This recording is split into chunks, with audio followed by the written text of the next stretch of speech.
Hi, my name is Elizabeth, and I will be speaking today about domestic violence, my story. I was in a relationship for 4 years, and a few months, I would say 3 months, 4 years and 3 months, with the guy that I thought would change my world, that I would never have to see the day that I would be abused. I was always told that if I left, or if I cheated, or if I ever talked to another guy, that I would be dead. That my son would be dead.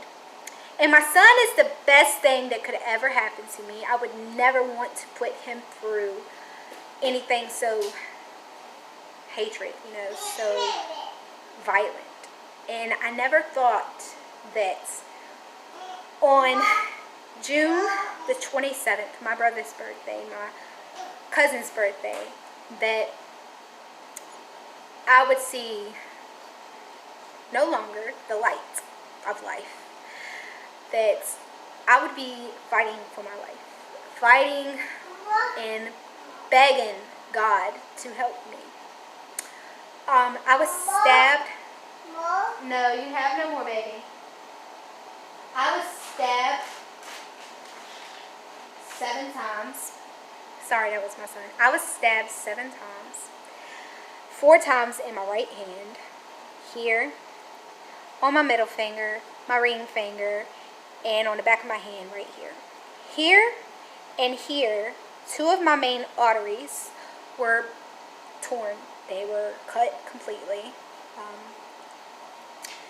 I had 3 spots on my left arm, here, on my elbow, and right here. You can barely see this one. This is the one that healed up real nice, but it's still visible. I was strangled and left unconscious, and I found the opportunity when I regained my consciousness. I found the opportunity to leave, to get out, while I still had the chance. Domestic violence, it's going around a lot more than what I thought that it would, and I never thought that I would be a victim of domestic violence. But I had all the hints, all the clues that it would happen to me. Being told that I would be dead if I cheated, or if I left, or if I ever thought about texting another guy. The name calling, the emotional, physical, mentally, verbally abuse, basically. I was once thrown into my son's crib when I was pregnant with him. I was tossed around in the kitchen, stabbed, of course, and blamed for a lot of stuff that wasn't my fault. Like the death of my children. I had 2 miscarriages, and I was blamed for that by my boyfriend, the father of my son. I got told that if I was never an emotional person, that I wouldn't have lost my children, our children. And it really brought me down. So that was emotional abuse. It really hit me emotionally.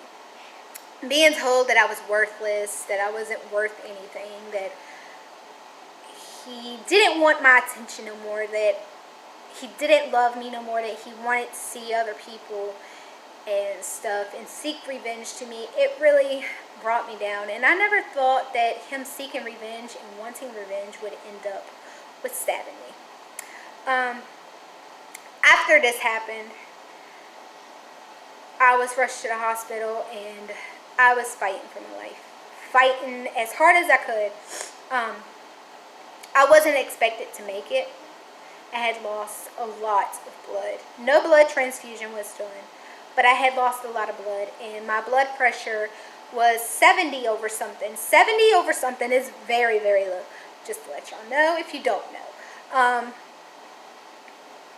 I was in so much pain. I had lost a lot of fluid.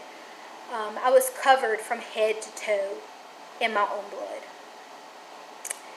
And that's basically how my story goes. Now I'm living, thankful and blessed by the Lord for giving me another day with my son, another day at life, to start over, to start new, to make a new chapter in my life, to fix what I had messed up before this happened. And thankfully, I never have to see his face again. He's put away. So this is my story of how I survived domestic violence. And I have some hints for you, women and men. Excuse me. If you are being treated wrong, if you're always in arguments with your partner, obviously arguments are going to happen in a relationship, but they don't have to happen. The little stuff is okay, but if it's something major to where they're just arguing with you over, like, say for instance, oh, so you done this and you done that, and you actually didn't do it, well, dang, she just drove right over the grass.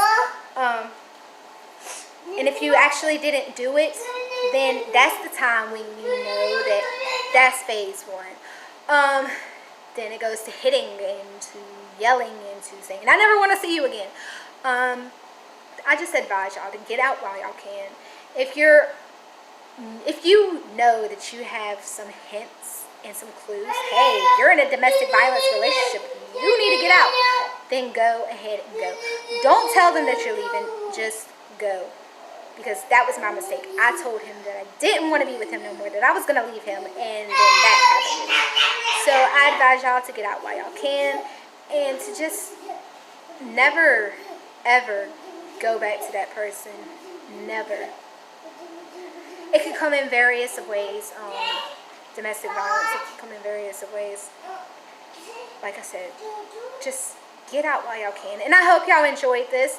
It's my story of domestic violence. And yeah, bye.